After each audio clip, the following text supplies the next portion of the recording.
So I haven't really ever done this with an Eck video, but he talks about some NHL news. Want to do a reaction to it. There's a few things I have in the pot with video making, so kind of want to see what he's got to say and go from there. Gary Bettman and the GMs are meeting, as they do every year, to discuss the future of the NHL, and we're in a really interesting time period where it seems like the NHL is finally caving to fan demands in some areas, but in other areas, Gary Bettman seems reluctant to sign on to major changes. Also, Bettman's been rocking a bit of a beard at times. Anyway, I want to cover some of the key takeaways and which every man should rock a beard. Let's make that very clear.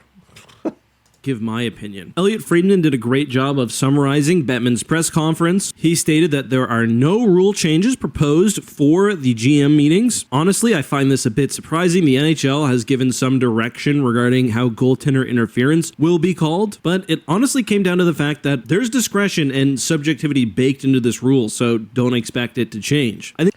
I think when it comes to goaltender interference, I can understand people's frustrations with probably the lack of consistency. I have noticed that as the big thing that, like, listen, if you're going to call it one way, just call it one way. Whether you just gently nudge the goaltender and then it's not a goalie interference because he has time to reset, and then you'll see a very similar play and then it'll be called goalie interference. There just needs to be better consistency when it comes to these calls. And I just think consistency with most calls around the league. I mean, tripping, interference, things of that nature. While there's going to be mistakes because referees are human beings, you do want to see it be a little bit more consistent. I would say in comparison to other sports, I feel like NHL referees get it right far more often than they do get it wrong. I think eventually the NHL is going to need to look at video reviews in general, especially relating to offsides, but I guess that's not for this year. One of the big bits of news is that we're coming up to our first Sorry, I mean, if you want to watch the original, it'll be linked down below in the description. I will say the offsides review, I think they got to figure out a way, like if that's going to be a thing that they just already are reviewing that in Toronto, maybe have another crew just already looking into that so it doesn't take so long. The one negative about reviews is it can slow down the game, and as like a viewer of these games, I want to be enjoying my time, but I also don't want to be there for like 5 hours. Centralized draft, i.e. the players and the teams will not be in the same place. Bettman doesn't like it. I don't like it either.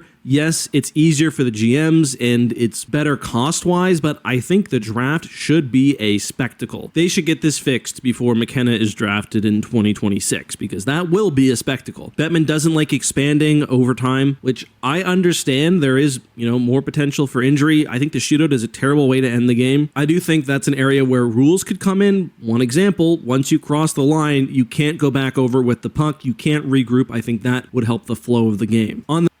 Wait, so Eck doesn't necessarily care for the shootouts. The only negative I would say of getting away from the shootouts is that it does determine a factor, right? Like it determines that there's a winner or loser. And to me, personally, I didn't mind ties back in the day, but it adds that extra excitement with the shootouts. I don't see those really going away. I think that there's so many exciting moments that happen in them. Do I think it's hockey in its purest essence? Not really, but I think in the regular season it's fine.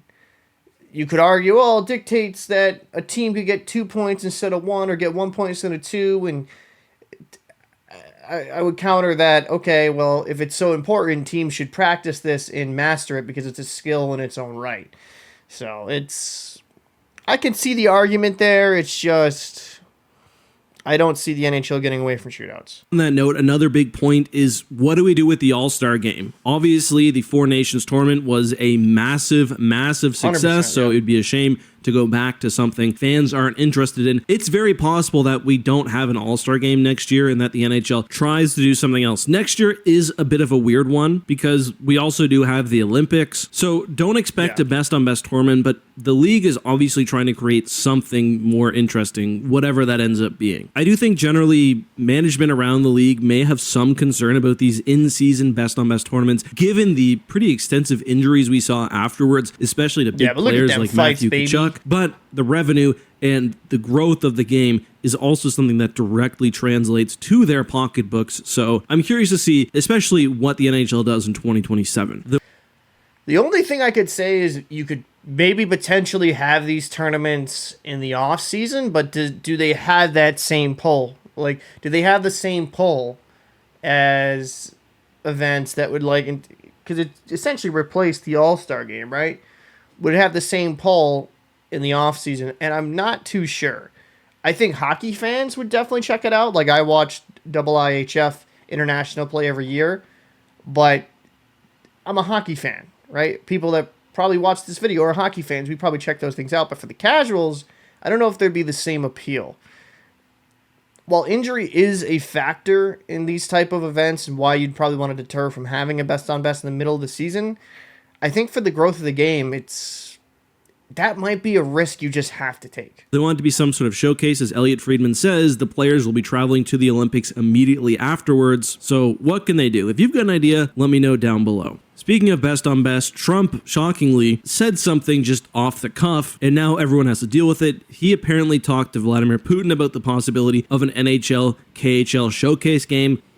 And I'm not going to touch the political stuff with this, with the imagery there. The NHL obviously had no knowledge that this was coming, and I very much doubt it happens, but that is something that the commissioner had to address. The only other bit of news is that today I think the NHL, KHL,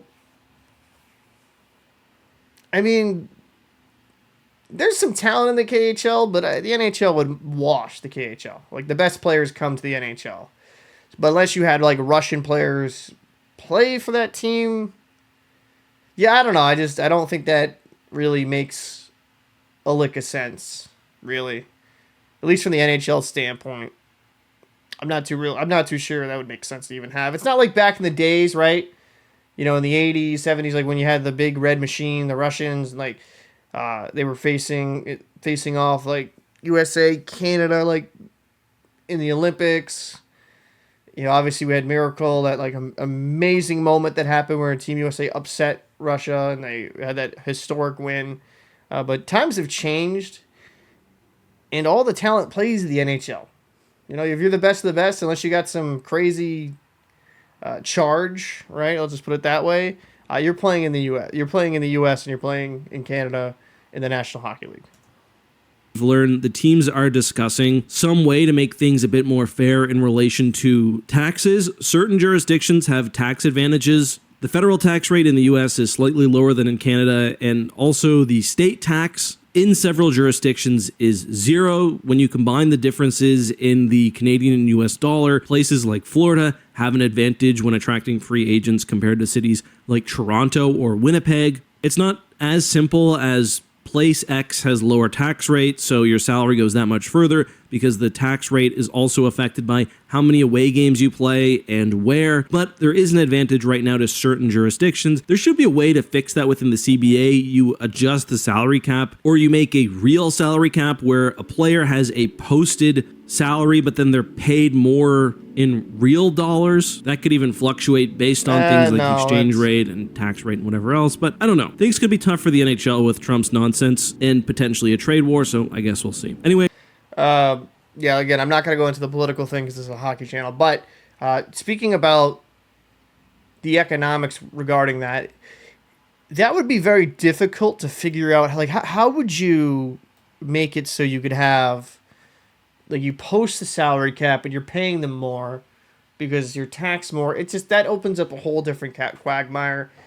I would argue that, well, sure, for some people it might be a little bit unfair that, like, you know, Texas, Florida, they zero state income tax.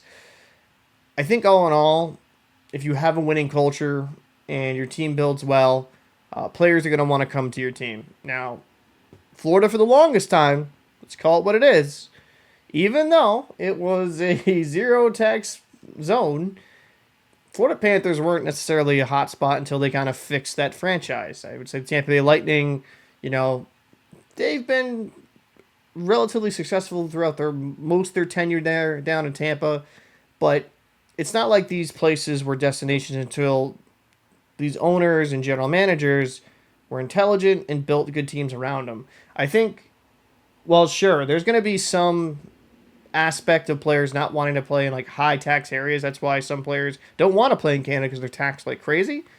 And the US dollar, even though in Canadian markets, if I remember correctly, even if you play for a team in Canada, you're still paid in U.S. dollars. But just overall, the experience for a lot of players, they enjoy playing in the States. Some of it could be just less taxes on their money, but also it can also be more of a cultural thing where outside of some northern, like, Minnesota, Boston, Chicago, New York, like original six teams, and then up in the north where they have a hockey hotbed, it's the NHL doesn't have that crazy fan fever. Where in Canada, I'm just saying, like Vancouver, they lose a cup, they burn down their whole city. There's just a different level of passion, and I'm not trying to knock Canadians. I think it's actually kind of beautiful in a way. They're so passionate about a sport that I think is the greatest in the world.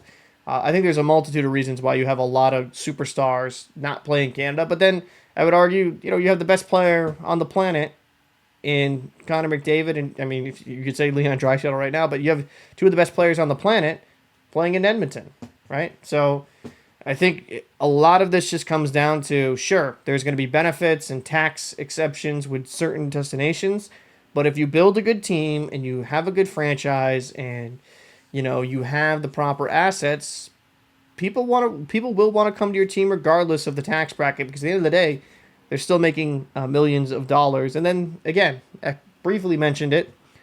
People also forget that when you're on away games, you get taxed in that area you're playing. So it's not like all 82 games are like in Florida, you get zero tax on the state income every single time. It's a lot more complicated than that. So while I think it'd be great if all states had zero income tax in that regard, so there's none of these issues, I don't think it's as well. There's some advantages. I don't think it's an advantage that other teams can't make up for in other ways. But that's just kind of my thoughts. Yeah, interesting video there by Eck. I think having the NHL draft move around is completely fine. I don't think it needs to be in just one spot every single year. I think that's just kind of pointless. It makes it fun for a good fan experience you can have in different spots. And as for the best on best tournament, sure, you get injured, but I still think it's great hockey to watch, and I think it's good for the growth of the game. Let me know your thoughts down below in the comment section. What did you think of this video? What do you think about X overall takes? And what did you think of my takes? You think they were dog shit, or you think they were solid? Let me know down below. See you in the next one.